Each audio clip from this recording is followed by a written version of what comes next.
which deeply links to the environment, but it's less of sort of regulatory, toxic control.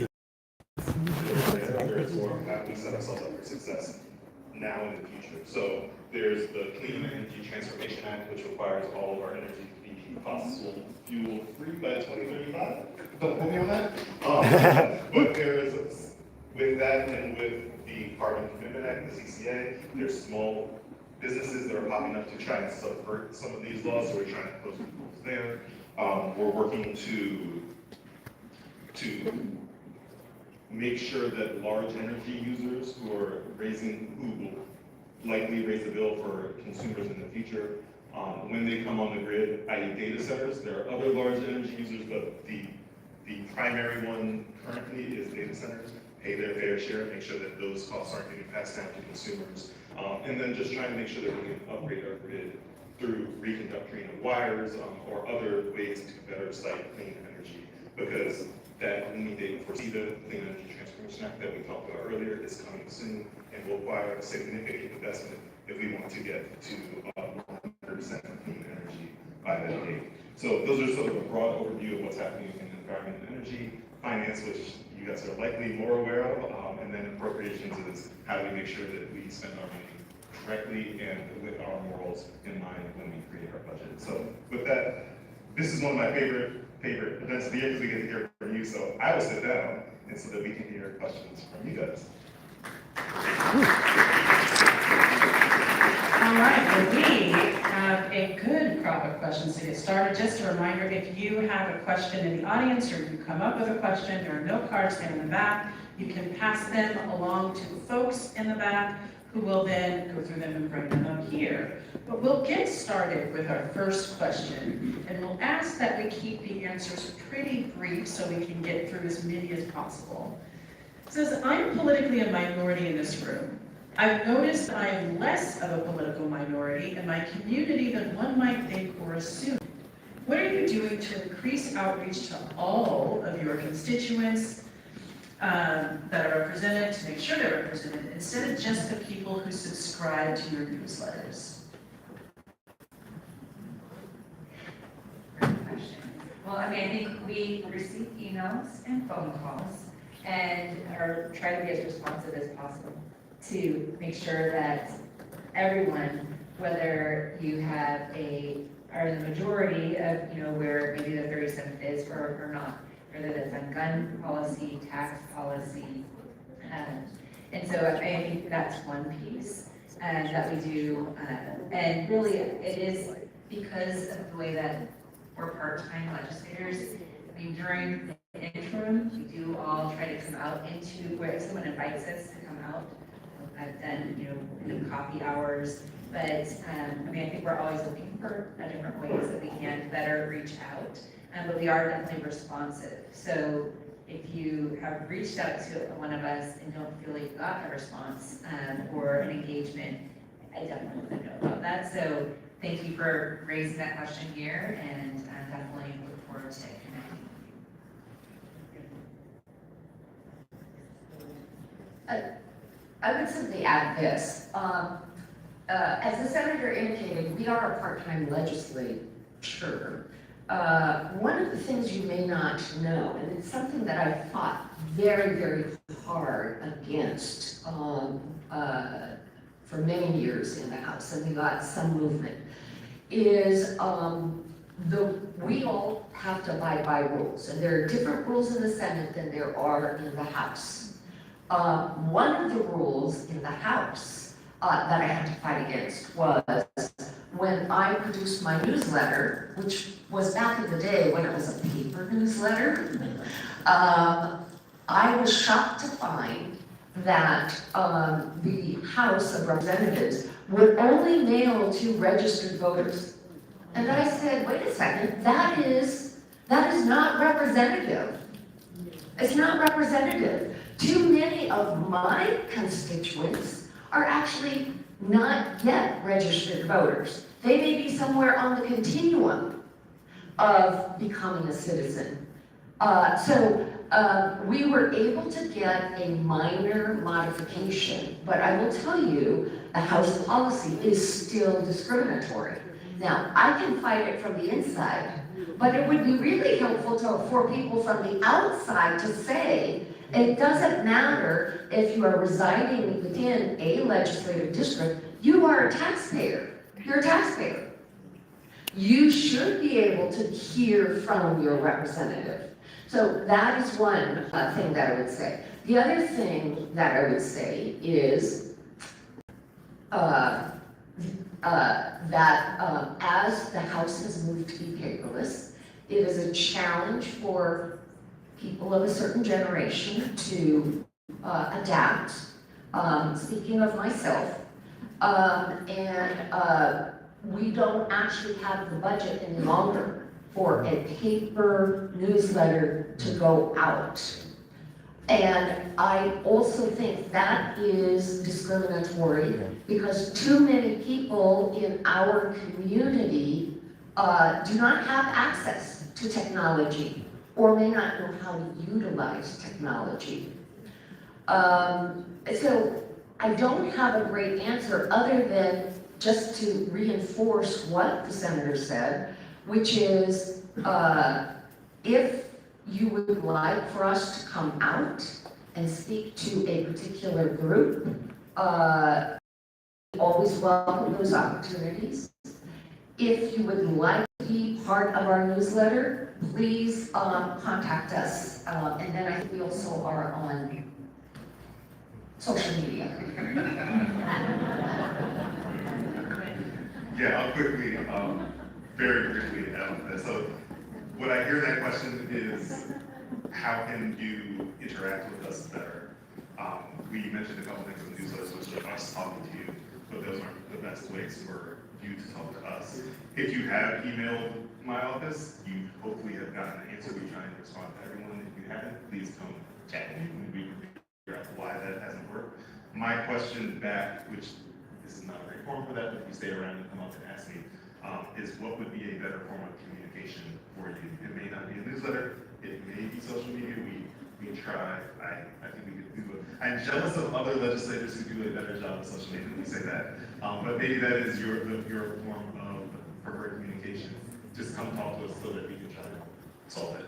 Because I think all three of us are dedicated to interacting with folks regardless of what their viewpoints are. All right, our next question comes from Camden. Because I'm concerned about the cuts to the federal government made to food stamps, Medicaid, and other programs. Will you support the millionaire's tax to help make up that lost funding? And as we're talking about the millionaire's tax, which I think has universal support here, I think people may be interested in hearing about where that currently stands, some of the amendments we've heard about, and where we stand on those. Maybe I'll start with that. Some of us have had the pleasure of voting for it already, I think, which is great, and I know Representative Santos and I are excited to vote for it when it comes to the House. Maybe I'll back up very quickly and talk about some of the issues that we're dealing with at a large scale. I think if you read the news, you could get the impression that there is a lot of debate between the governor and the legislature about the income tax. While there is some differences of opinion, and I would ask you to find a piece of legislation, like a 100-year piece of legislation where there wasn't differences of opinion, I would first start with the amount of agreement that we do have, which I find very, very heartening. We passed a bunch of passes last year, and the difference of opinion between the House, the Senate, and the governor was far larger. So the fact that we are all on the same page about having an income tax is great. Where we spend it and having conversations about that, I think that's part of the legislative process, so it does not bother me that we have differences of opinion there. What we do in terms of the shape of that bill we have to make sure that we get out of the House, the Senate, and signed by the governor. But then we also have to make sure that it's carefully crafted because it will get challenged in the courts. So we have to make sure that it is a narrow bill that asks the questions of the courts that we want to have asked, and it doesn't get drug into some other place that could end in a worse outcome for us. And then once it arrives the courts, it will also get challenged on the ballot. And so we need to make sure that where we're spending that money is supported by the people of the state, so that when you get the question of do you want to repeal this tax, the answer is a resounding no, because you care about funding our schools, you care about funding our healthcare system, you care about food assistance. So those are the larger issues that personally I think are the biggest issues that we need to be paying attention to, whereas the little squabbles that make nice media headlines between Senate, House, and the governor are less important. I think we may have covered that question. I also want to direct our legislators' attention to the very helpful timer that we have right up there. That helps us get through all of these questions, and so there's no obligation to use all of the time on the timer, but we want to definitely try and not use time beyond the time on the timer so we can get through as many questions as possible. Was there anything anyone had to add on that last question, or would you want to move on to the next? The next question is from Colin. Wondering, why were Democrats voting to repeal the estate tax?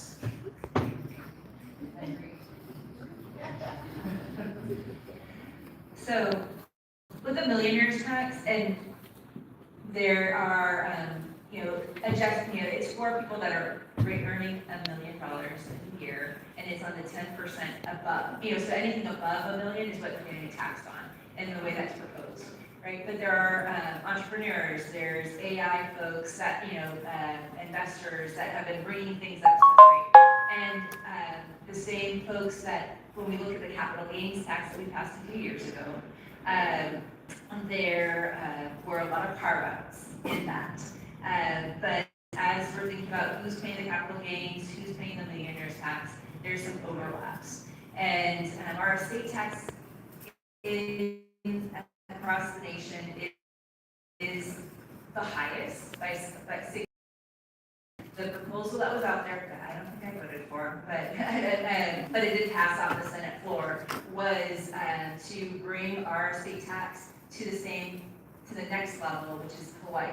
So we're still the highest, rate for estate tax in the nation, but now we're at least at the same level as one other state. And it's looking at, again, what we passed the millionaire's tax, we want the millionaire's tax is not going to help this budget nor the next budget. Even if there's no litigation, we're looking at least 18 months to 3 years where that's really make a difference. And so we need to be able to get it passed, signed by the governor, and then we have to beat it at the ballot. And so I think that estate tax decision, that in order for make sure the millionaire's tax comes through, we need to be able to work with some of the millionaires out there that generally support us, but also are trying to make sure that we have more folks supporting us than that are going to be fighting against us. So that's my understanding of that. Do I agree with it? No. But that's the context, and we'll see what the House does with it. Anything to add there? Are we good to move on? Okay, next question. With expected budget cuts, how do you plan to protect funding for schools and early learning? Especially in the 37th, we've seen the effects of school funding costs that fail our Black and brown kids in Southeast Seattle. How do you plan to protect the funding? Thank you very much for that question. I think it's an essential question, and the first thing I would say is last year when we did adopt the biennial budget, you will notice that the only budget that did not suffer from cuts was the basic education budget. And the reason for that is that some of you might recall when we went through the McCleary decision where the state was sued because we didn't fully fund education. One of the pronouncements of the Supreme Court was that our obligation was total and that the state, the legislature, may not cut basic education for a fiscal exigency. So once we've funded education, we cannot take it back. Now, there are those of you who are in the room who are going to say, but these things got cut, And those things got cut, and that is true. But those are not part of the constitutionally required basic education that funds schools, teachers, and classrooms. Now, there are a lot of activities that go on in our schools that are outside of basic education. Those were subject to cuts. So I need to draw that distinction. But I really want to draw attention to the cuts in early learning, because that is heartbreaking to me. Early learning is not part of our paramount duty. Early learning is not our constitutional obligation, even if it makes total logical sense. So I am trying to make sure that we are, to the extent that we can continue to support early learning, I'm trying to find ways through the K-12 budget to ensure that we're expanding our support for the Working Connections childcare, particularly for high frame reduced lunch populations and populations that are in so-called childcare deserts. All right, next question. I know I've heard you talk about this before, Representative Street. AI data centers that Microsoft and Amazon want to build in our state use huge amounts of energy and water, even more than current data centers. I'm concerned about the stress on the electrical grid, our ability to meet our climate goals with this increased demand, as well as the higher costs for regular customers, not to mention all the water needed for these data center cooling systems. I'm wondering what can be done about these concerns. Sure, I guess I can do that. So the first thing is, I think it was House Bill.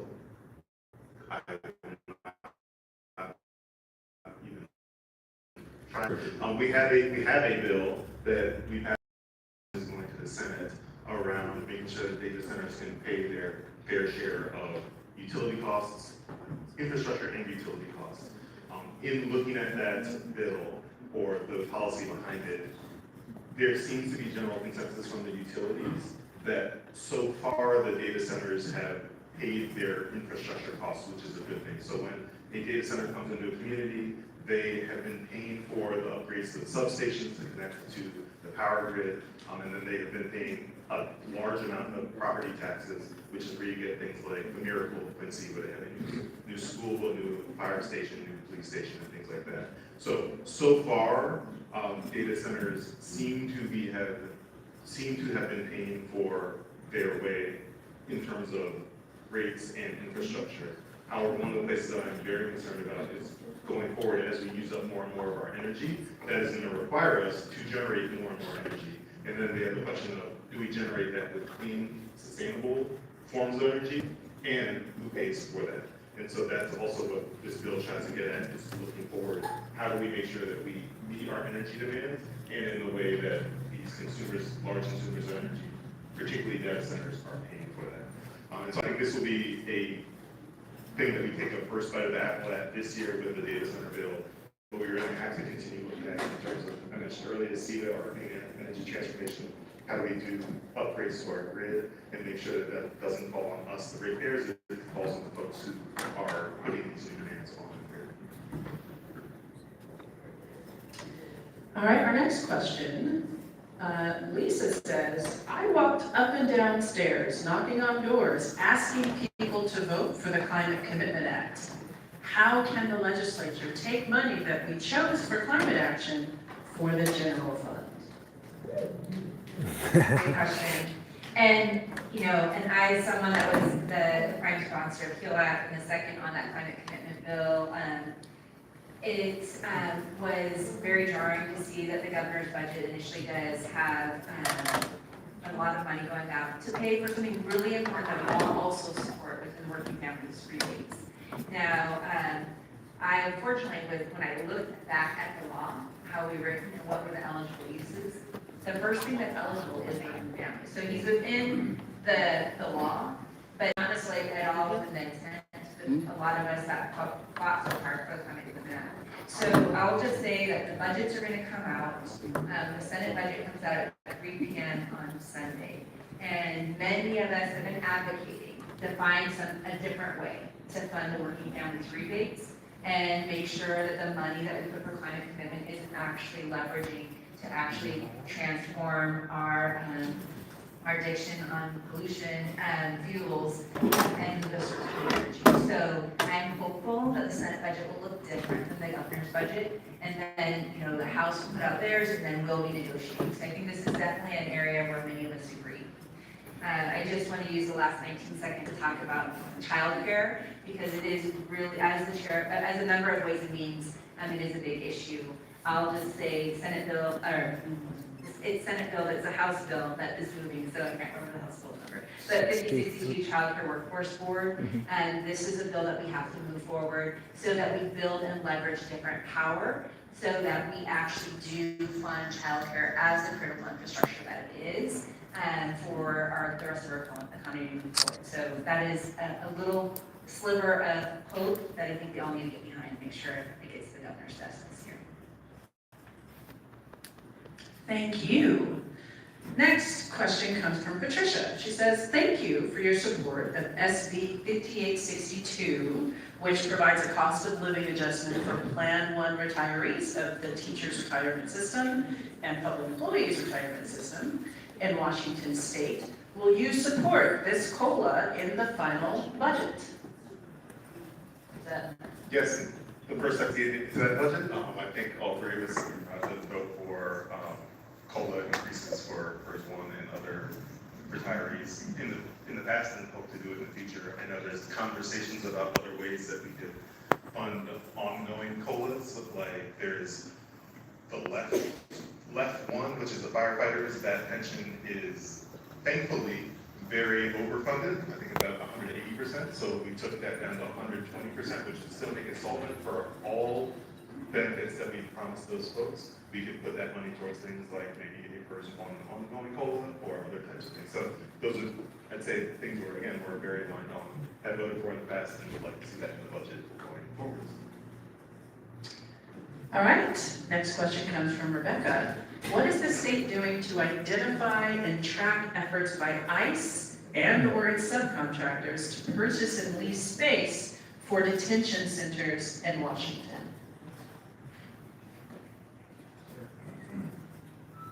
So, I think there are not any specific bills on that. I think the focus has been on where we actually have control, and I think piece of it is making sure Department of Health has real authority to go in to these facilities and be able to find.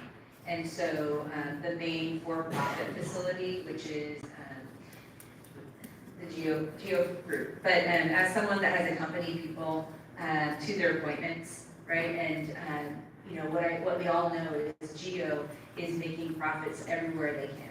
And so not only do they have the detention center here and across the nation, so many other places, but they're also now the ones that are profiting when we don't put them in, when we don't take our immigrant families and put them in jail, but let them stay in the community that be surveyed.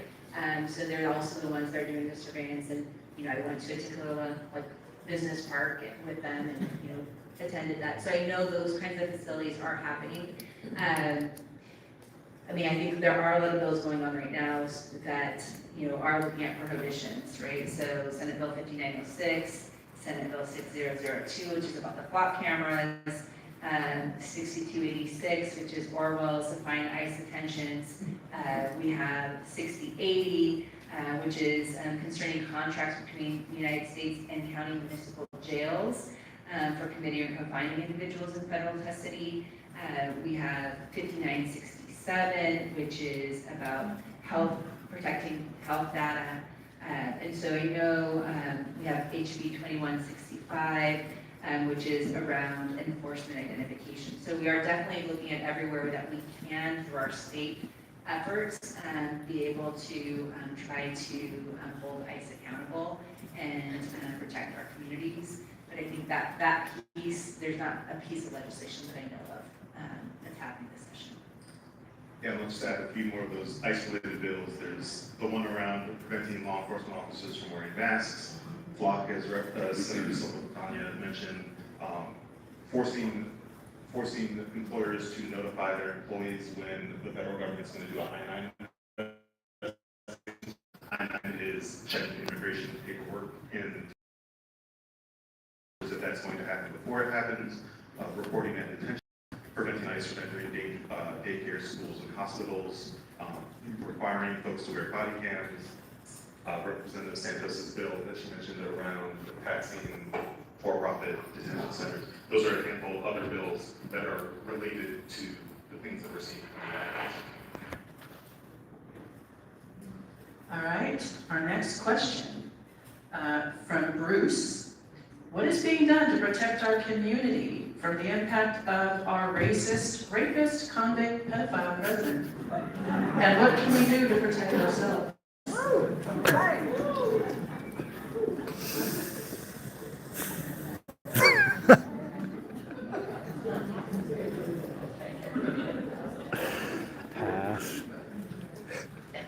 First of all, I don't think any one of us has anything to share with you that you don't already know and that you aren't already doing. So if you've participated in any of the No Kings marches, if you've gone and supported folks in the detention center, which, by the way, there's going to be a day of remembrance at the Northwest Detention Center today at 1 o'clock. Please join us. You already know, and we in Seattle in particular have been here before. You all remember what happened during the WTO riots. We know how to organize, we know how to make our voices heard. What we are doing in the legislature is trying to throw up all of the shields that we can, whether they be legal shields, whether they be protected economic shields.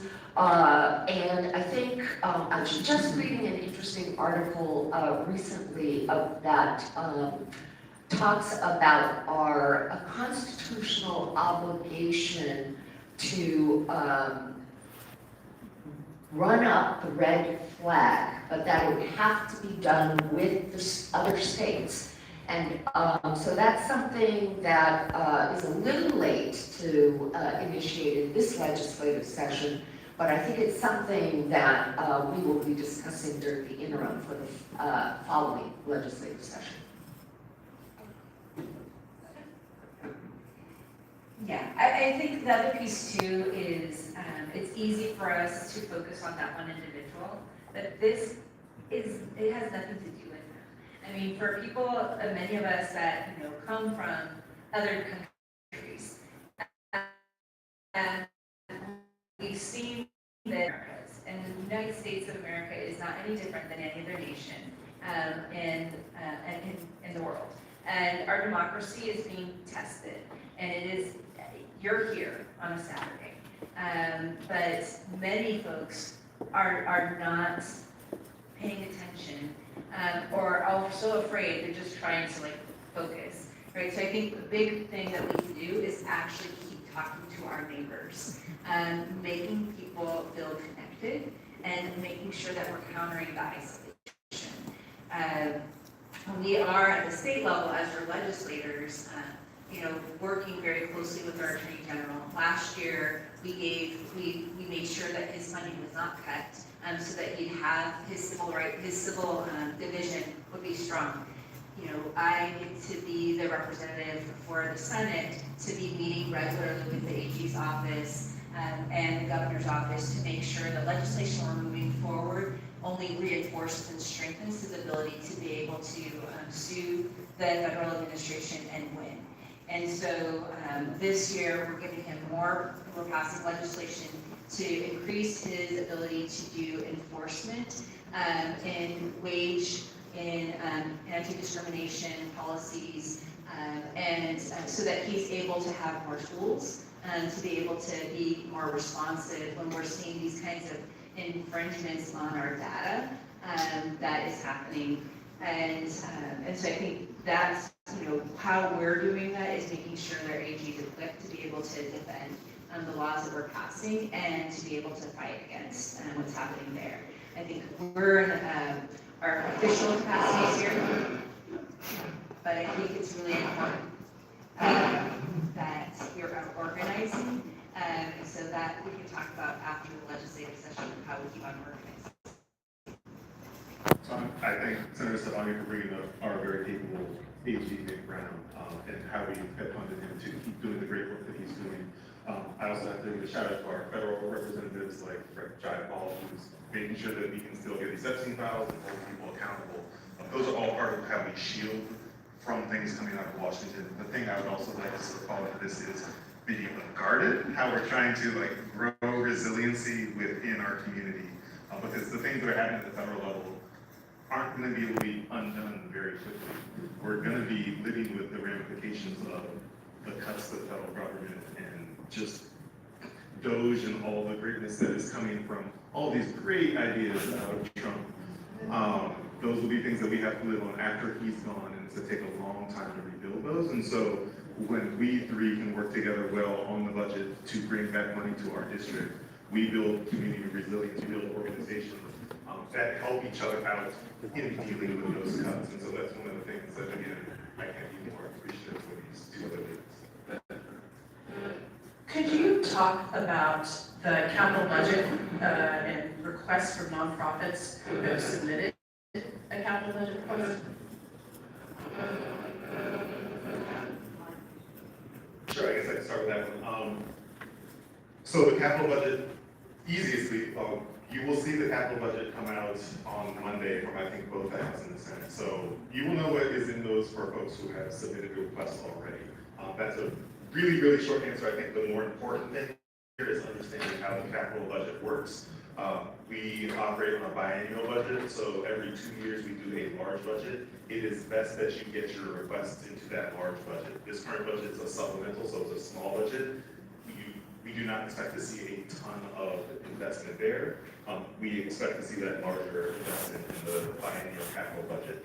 What does that mean for you guys? If you are looking for a capital budget ask, then please get your requests into, figure out what bucket of money you want. Commerce has a large, many sets of money. We get local and community projects, which is often what you think of when you come to ask for us during session. That is a very small bucket. We probably get about $2 to $3 million between us to divide out. Luckily, we've been very good with that. We got an $11 million ask for Tubman through a couple of years ago, so we've been able to navigate that very well. However, it's a very, very small budget compared to the different buckets that Commerce has that are competitive grants.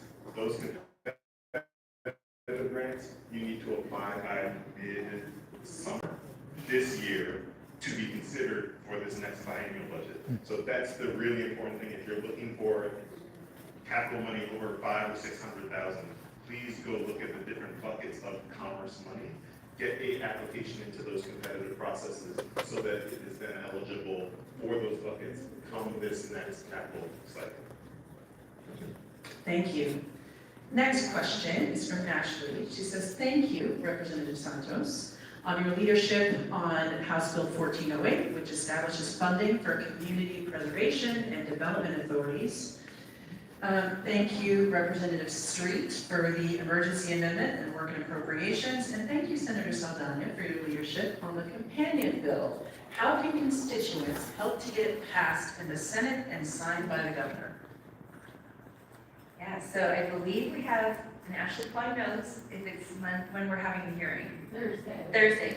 Okay, Thursday. So we're gonna have a hearing in Ways and Means on Thursday. In Ways and Means, we are so many bills. So the best strategy is for if there could be a contingent of the 37 to come down, wear something that's marked, like a button or color, and then you have probably 1 to 2 people signing in to testify to make why is this financial policy necessary now in this moment, and refer back if there's more people in the room. And then as many 37 folks or people can sign in, wishing to, pro, but not wishing to testify. You can either do a written testimony, or you can just sign in pro, so that we can show that there's a lot of support for this. This is gonna be continuing revenue. It's a great bill from Santos to be able to put continued revenue back into our China International District,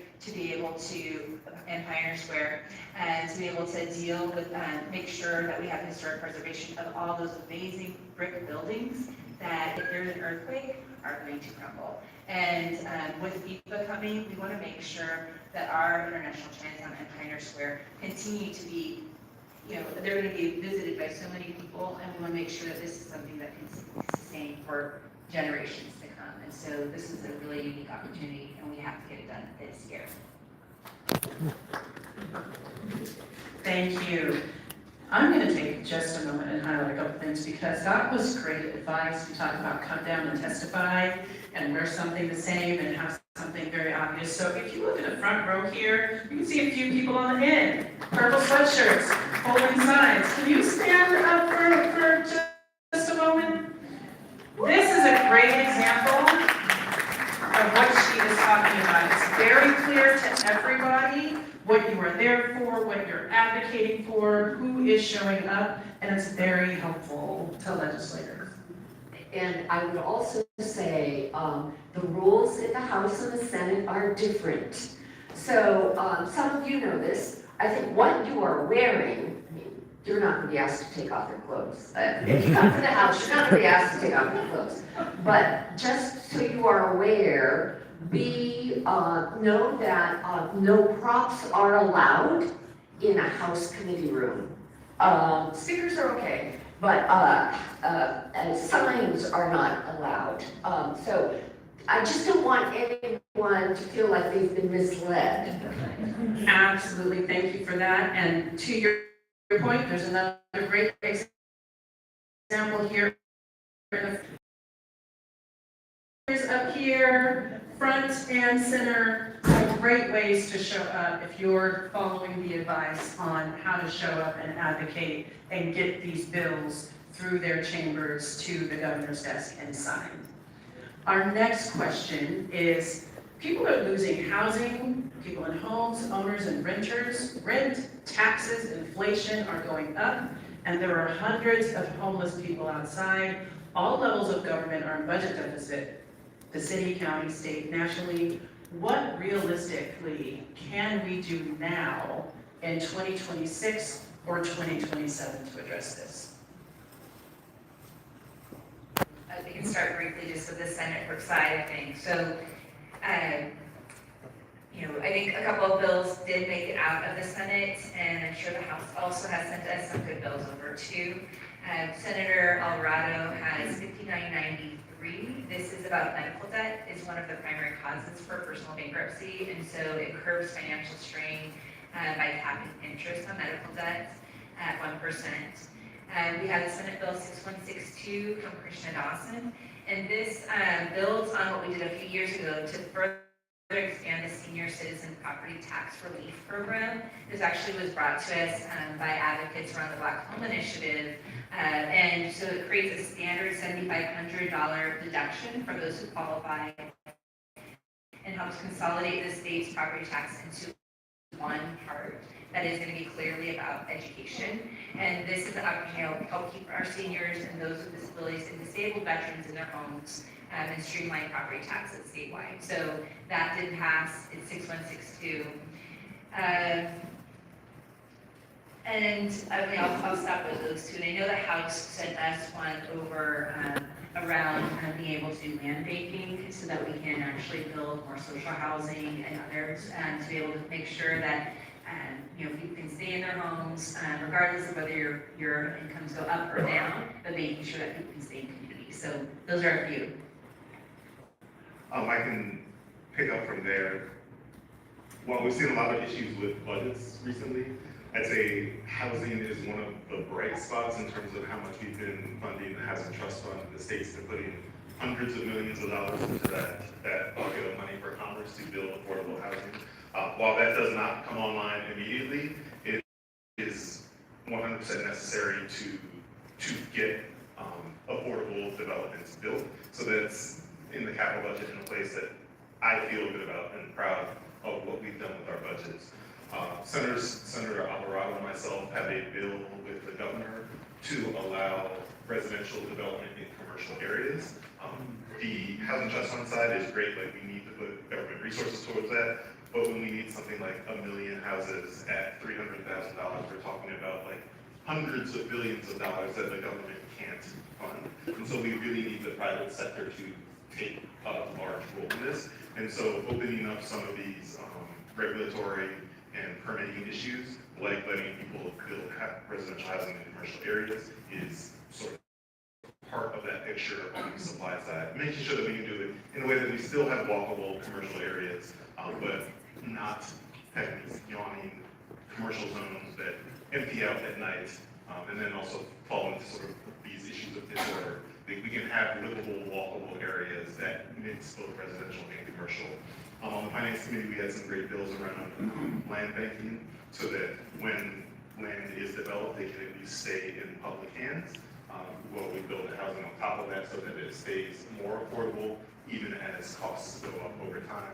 And then we have other small bills around making sure that people who are like nonprofits who are building community housing or affordable housing can activate that space before housing becomes available, right? Like these projects take a long time, you need to permit them, you need to get financing, but sometimes you can use that space for community events, and right now they can lose their tax exemptions if they loan it out or rent it out to other nonprofits. We have a bill in finance that Rep. Santos and I were able to vote on. This says these community nonprofit housing developers can keep their tax exemptions and activate that space for community purposes while they go through that development process. So I think it's going to be basically all hands on deck, both government help, government regulation like rent stabilization that we did last session, funding, government funding, but also in the private sector so that we can really take on this huge problem. All right, hopefully we can get one more question after this. It'll depend on how quickly we get through this. Healthcare is a critical issue right now. Thank you, Senator Saldaña, for helping critical healthcare legislation get through the Senate. Will Representatives Street and Santos assist healthcare legislation through the House so we can transition to universal healthcare as quickly as possible? Yes, I would love to know what bills those are before I commit to them, but yes, making sure that healthcare is widely available is a priority of mine. Single payer is a thing that I would support. So I believe we are likely aligned there, but finding what those exact bills are that you'd like to see progress on is definitely something I'd be interested in. And joining with Representative Street and saying absolutely universal health care is something that I think all of us believe in.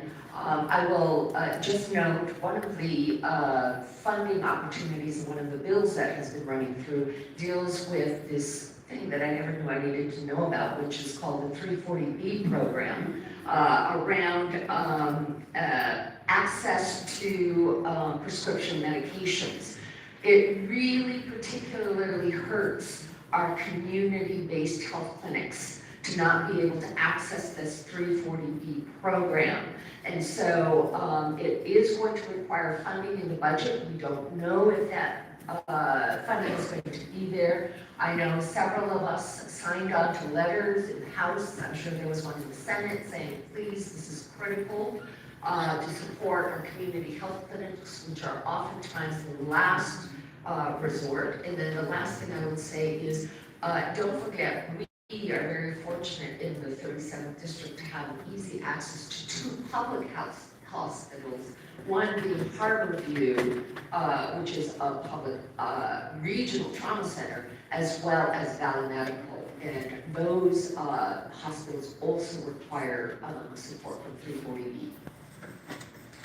All right, final question today, and there were a few that we didn't get to. I do want to remind people that there are many ways to contact and communicate with your representatives to get your questions answered or more information on anything we talked about today, and information is at that back table over here. So final question, as we discuss our most vulnerable populations, the 37th LD is disproportionately represented in the Washington department, correct? corrections. This population is forgotten, yet connected to the children and families here in our district. What are you committed to do to undo the inhumane cultural and environmental policies to center humanity, healing, and justice? Well, I would start by saying it has to start in our education system. We all know that there is a school-to-prison pipeline. And back in 2016, we enacted legislation that brought an end to mandatory long-term expulsion and suspension in our schools.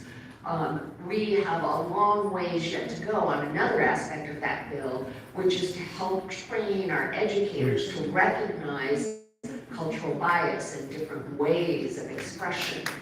This year, we passed legislation, House Bill 1795, which is heading over to the Senate, to deal with training around isolation and restraint. That bill is notable for saying we prohibit chemical, physical, and other forms of restraint on our children, because touching a child, restraining a child can be traumatic.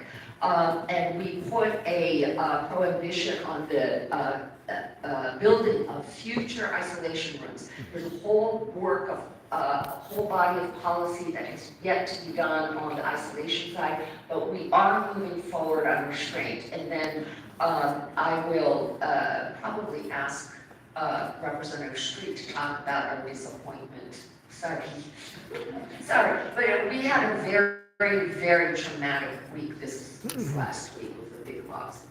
Yeah, we probably should have gone about this in the opposite order, so we hit it on a bright note.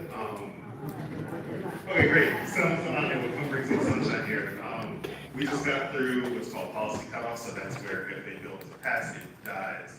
One of the things that I think all of us have been talking about as one of our top priorities is fixing our JR system, or starting to fix that. Many folks are probably aware that at Green Hill and some of our other youth detention centers, the number of kids that we have decided to lock up, plus the number of folks that we have not asked to staff it, the shortage of staffing that we're having, is forcing kids to be confined for 23 hours a day, peeing in bottles, pooping in bags. Like, this is inhumane. And these are folks, like, when you think of foster kids and people who are incarcerated, those are some of the folks that the state are most responsible for. We had two bills last session that fell apart and died.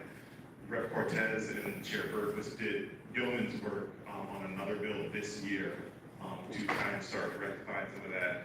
That was another fatality during the cutoff, which was very hard on our caucus. So, like, while we are all aligned on this, one of my points is come talk to some of your other Democratic legislators, because it died within our caucus. It wasn't even a PR thing. It was within the Democratic caucus. So I think is really important. And so that was the hardest thing so far this year, both on the House and probably the Senate. My one spot of brightness is working with constituents like Maja.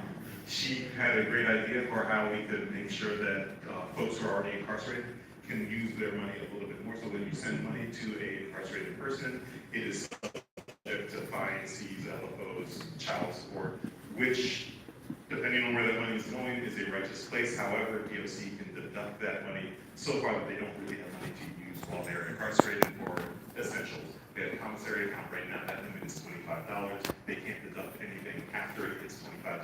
However, that is not enough to get by. So working with Elijah and some other advocates, we have a bill to raise that to $100 and then have it increase with the cost of living, so that folks, when they do work, when they do get money sent in from the outside, they have money to use inside. It does not excuse them from things like child support. It does not get rid of their LFOs. It just makes sure that they have money to operate on the inside.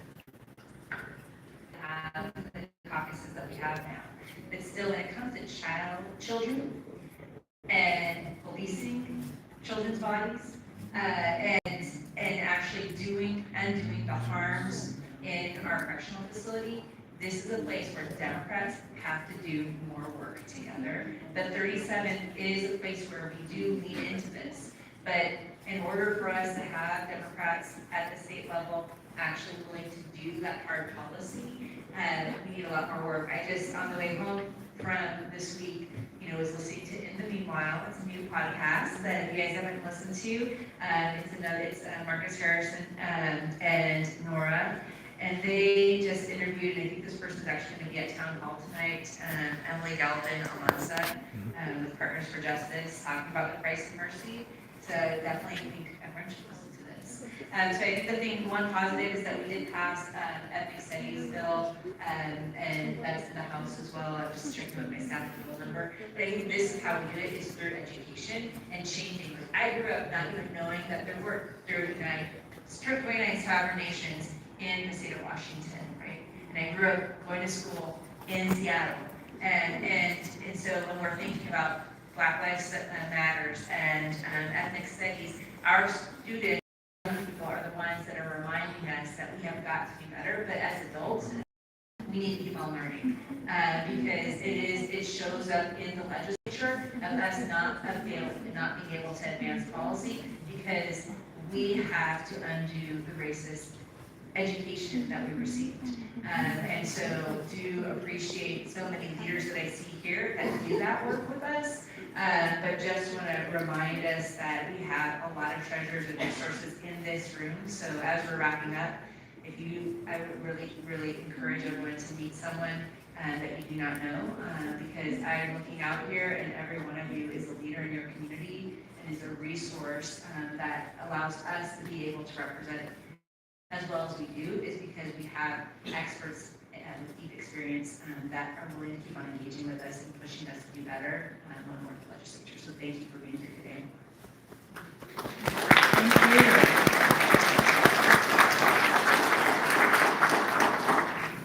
Well, I mean, In the Meanwhile with Marcus Harrison Green and Nora Kenworthy is an excellent show. Man, I would not be doing my job if I didn't mention that it airs on KVRU 105.7 FM and kvru.org, along with a couple of other interesting programs, along with what we just talked about.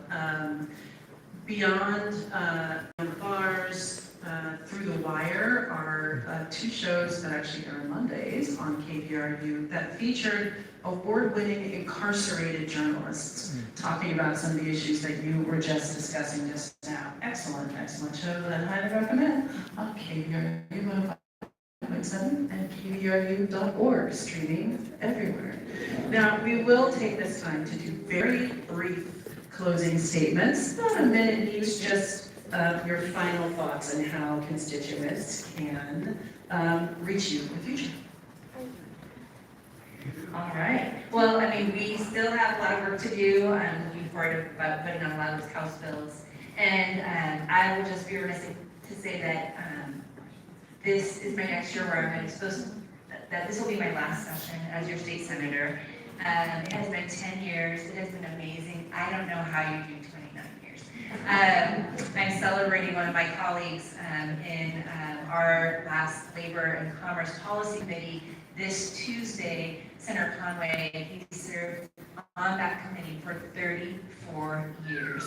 And he and I are both saying that this is our last session because I need to be home and be closer and to our communities in this moment, and just want to thank you so much for investing and voting for me, and it's been the honor of my life to represent the 37th. I will still be your senator all the way through this year, but if you haven't had a chance to come down to Olympia and visit our office, I'd love for you all to come down.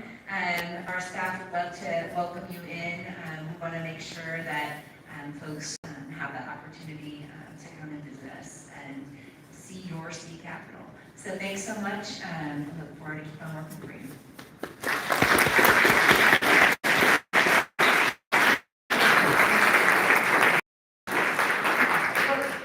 I would just say a couple of things. She's running for King County First of all, Executive. Let me say, thank you, Senator Saldaña. You have been an incredible partner in the Senate, your public service to this been fierce and formidable. And so we very much appreciate all of your service, and you will leave your footsteps permanently for someone else to follow. And so thank you very much.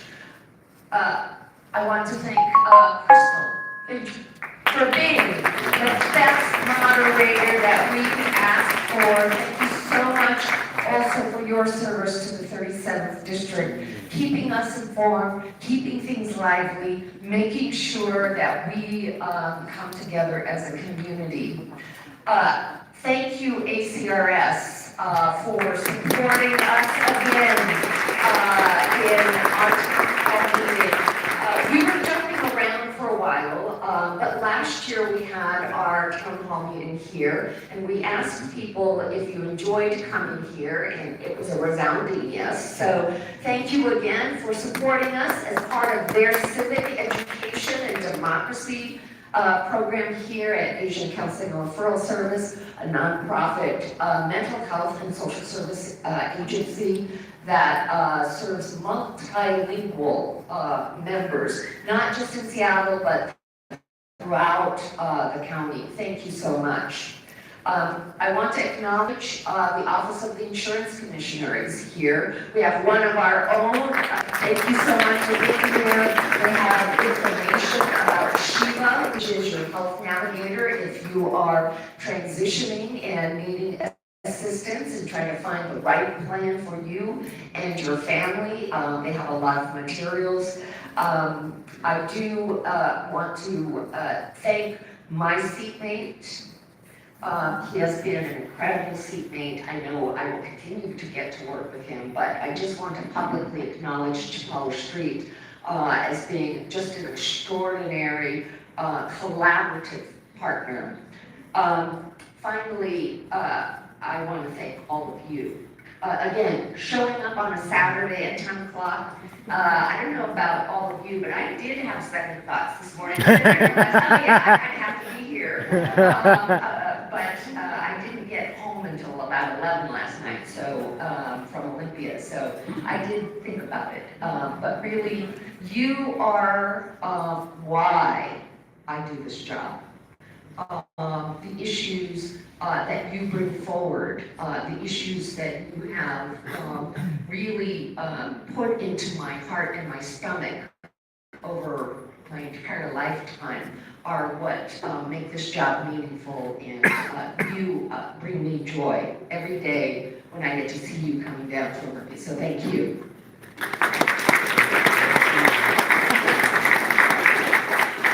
can't say that much better, so I won't even try. I will say it's been a pleasure serving with you, Senator Saldaña. Your shoes will be large to fill for whoever does that. Yeah, it's been a true pleasure.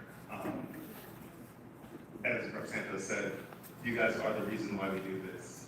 It has been a pleasure serving for you guys, learning more about the community, bringing the values of this community down to Olympia, bringing the values of this community to our caucus, making sure that our caucus moves forward, and we talk about some of those bills that didn't pass. But the last group of folks, I'd like to say thank you to our folks that make all of this happen, because it is not us. Like, we get to sit up here and talk about all the work that's being done, but these folks really making the work, and that's our staff. So my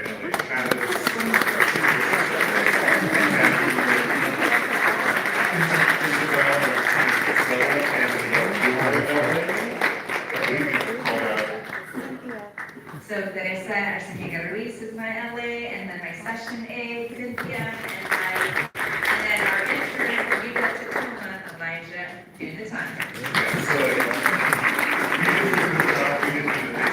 It's really staff who makes the legislature go around, and we couldn't do this without them. So thank you very much. And thank you guys for coming out. And I will let me stay around for a little bit longer if you'd like to chat.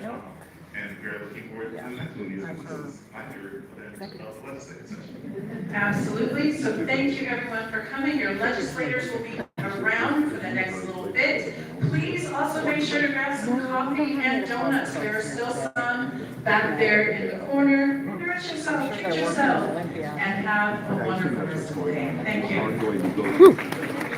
Absolutely. And we have a 60-day. Rock King's Donut. Yeah. I mean, we have the office of. Sorry. Thank you so much.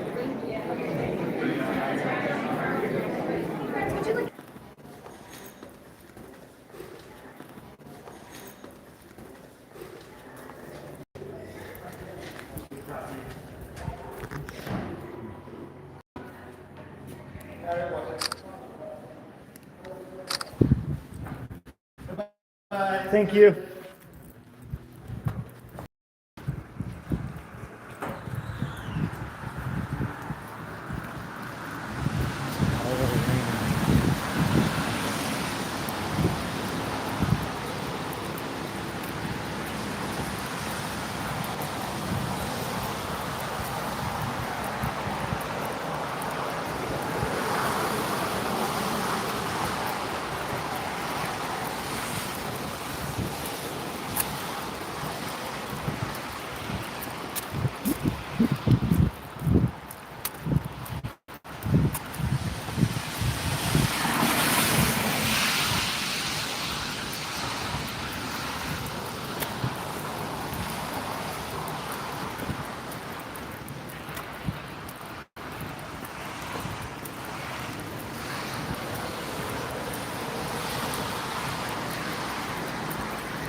I like yours.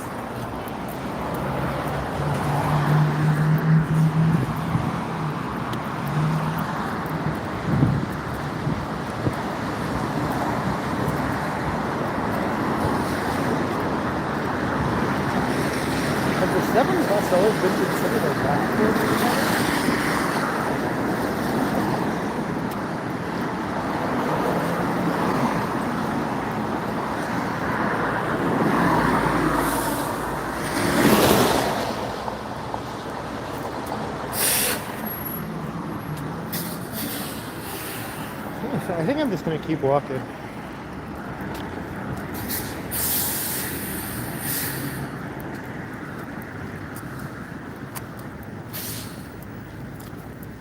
Um,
for watching, especially transit fans who stuck it out till the end. Up next, I think I might be going to Winter at the Waterfront.